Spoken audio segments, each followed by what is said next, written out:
Hey everybody, Deron here. Welcome to 21 Days in the Word. This is day 12. We're going to be in John chapter 12. I'm just going to spend a few minutes talking about what I got out of this chapter.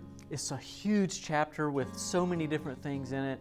What I'm going to focus on though is right there at the beginning. I'm sure you've had a lot of messages, you've heard a lot of messages on this little piece in this chapter, but something stood out to me and the timing was just right. Because I've found myself in my role here at the church, I tend to do this a good bit. So I want to kind of share that and just give you what's on my heart. So at the very beginning of it, we're going to see really a whole group of different personalities and different people with different character traits right here in this first part of the chapter, that if you look outside of that and you look in our church, for instance, then you can see a lot of those same people, a lot of the same personalities right here in the church, in our society and culture, whatever. So it really is applicable, and it made me think of Martha. That's who I identify with. So the question is, who are you in this chapter?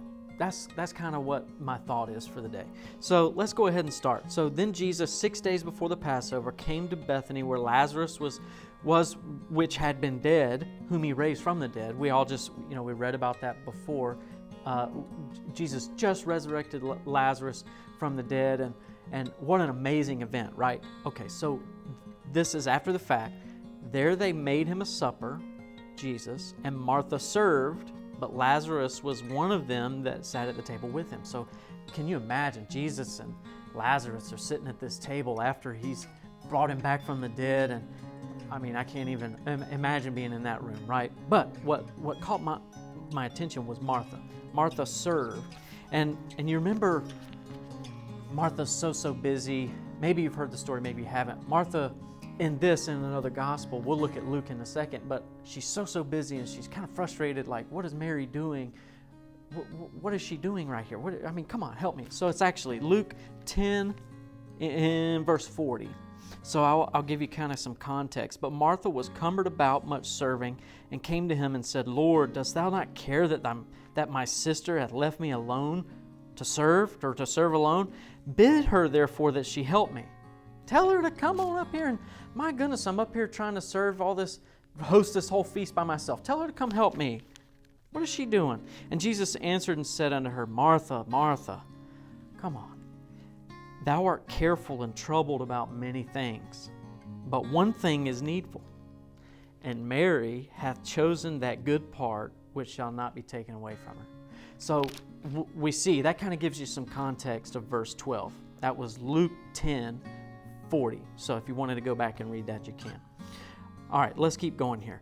Then took Mary, so you've got Martha, she's busy, right? Lazarus is just been resurrected. I can't even imagine what he's just rejoicing, I'm sure. So verse 3, then took Mary a pound of ointment, very costly, and anointed the feet of Jesus and wiped his feet with her hair. And the house was filled with the odor of the ointment. Then saith one of his disciples, Judas, Simon's son, which should betray him. Judas is always the betrayer, right? He's always referenced as being the betrayer. Why was not this ointment sold for 300 pence and given to the poor? What are you doing pouring that? My goodness, that's a year's wage. Why? You could have sold it and then taken the money and give it to the poor. Judas wasn't really concerned about that. Judas is the one that carried the change purse, right? So he was like, he was in it for himself. He was just going to take the money out as he needed it. But now he couldn't do that because she just poured it all out. All right? So, verse 6. This he said, not that he cared for the poor, but because he was a thief. There it is. And had the bag and bare what was put therein. So he had it. Then said Jesus, let her alone. Against the day of my burying has she kept this. She kept this for my day of burial. For the poor always ye have with you, but me ye have not always. It's not that he didn't care about the poor, but Jesus, this is a moment that Mary was pouring out her love towards Jesus.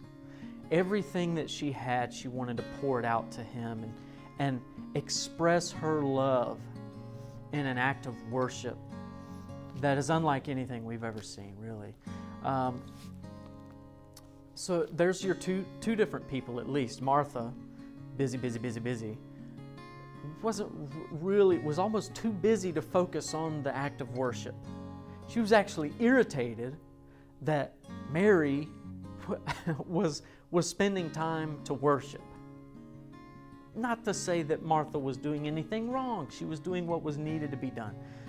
But she wasn't focused on the worship.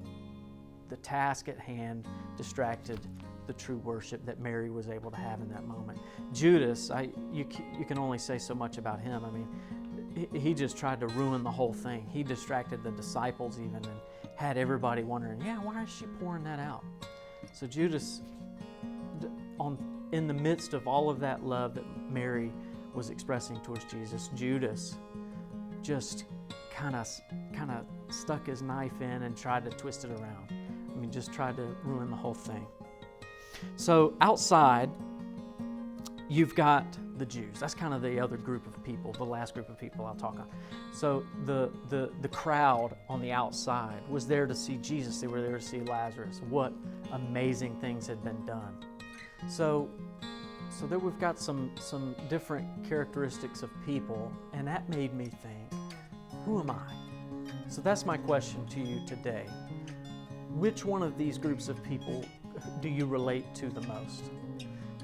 Martha, Mary, is it Lazarus? Have you been redeemed from a quote unquote a point of death, right? What have you been involved in that Jesus has redeemed you from? Are there aspects of Judas where you're so absorbed in what you need that you're missing the big picture? You're not just missing it, but you're interrupting what is actually supposed to be going on. Or are you just part of the crowd? You're just there to kind of be a part of it because that's what everybody's doing, and you're just wanting to see what everything's all about. So wherever you are, try to look inward, do some self-assessment, figure out who you are. What can you pull from Mary's point of worship, where she's absolutely in the midst of everything that's happening? Martha's busy, everybody's busy. She's pouring out everything she has to Jesus in that moment. And that's what the most important thing is. In the midst of everything else that we do, the most important thing we can do is worship the Lord. Thank you so much for tuning in today. If you think about it, who you are, and you're willing to share who you relate to most, post it in the comments below. We'd love to hear from you. And we'll hope to see you this Sunday here at Victory.